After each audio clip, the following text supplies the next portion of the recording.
అందరికీ నమస్కారం. లావనూరు వినోద్ కుమార్ రెడ్డి. ఈరోజు ఇంటి అవసరాల కోసం కూరగాయలు నాటుకోవడం జరిగిందండి.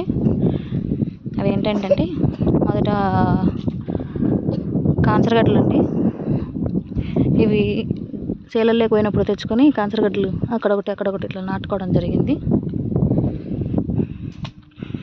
ఇది ఖాళీ ప్లేస్, ఇక్కడ ఉండేది మోటార్ దగ్గర ఖాళీ ప్లేస్ ఉందని ఇక్కడ నాటుకోవడం జరిగింది.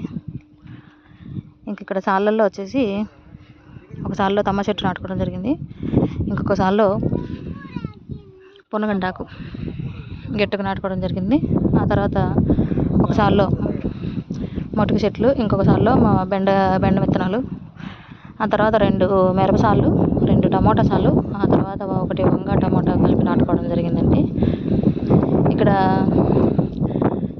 గెట్టుకు ముందునే 2 పూల చెట్లు, ఒకటి ఫాల్సా చెట్టు, మన విజయభాస్కర్ రెడ్డి అన్న చెప్పారని ఫాల్సా చెట్టు తెచ్చుకొని నాటుకున్నామండి. ఇంకా 2 రోజుల ముందు అయితే శుక్రవారం రోజున ఎరువు అంతా తోలించుకున్నాం. ఎరువు మన్ను అంతా తోలించుకొని జేసీబీతో పిలిపించుకొని అంతా మెదరగట్టు పెట్టుకున్నామండి.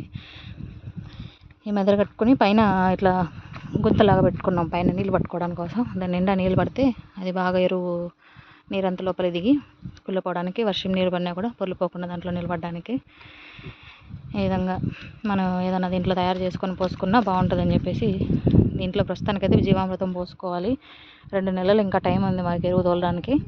ఈ లోపల జీవామృతం పోసుకొని ఎరువు ఇంకా బాగా వానపాములు ఎక్కువ వృద్ధి చెందేటట్లు ఇక్కడే తయారు చేసుకొని డైరెక్ట్గా చెట్లకు వేసే లోపల ఇట్లా మట్టి ఎరువు అంతా ఇట్లా గడ్డలు లేకుండా గట్టిగా పిడకలు లేకుండా మెత్తగా అయిపోవాలని చెప్పేసి ఇట్లా నీళ్ళు పెట్టేసి పులింపు చేసుకుంటున్నామండి. ప్రతి ఒక్కరు ఇట్లా మెదడు కట్టుకుంటే చాలా మంచిదండి. ఎందుకంటే ఎరువు అంతా ఇక్కడ కులిపోతుంది. మనం అట్లే ఎరువు పచ్చిపేడ తీసుకొచ్చింది అట్లే మళ్ళీ చెట్టు దగ్గర వేసుకున్నాం అంటే అది ఇప్పటికీ కరగదు. అది అట్లే గట్టిగా ఉంటుంది. మళ్ళీ సంవత్సరం తర్వాత చూసినా కూడా ఆ పిడక అట్లే గట్టిగానే ఉంటుంది. అది ఎప్పుడు కరుగుతుంది, ఎప్పుడు చెట్టుకు సతవ చూపుతుంది.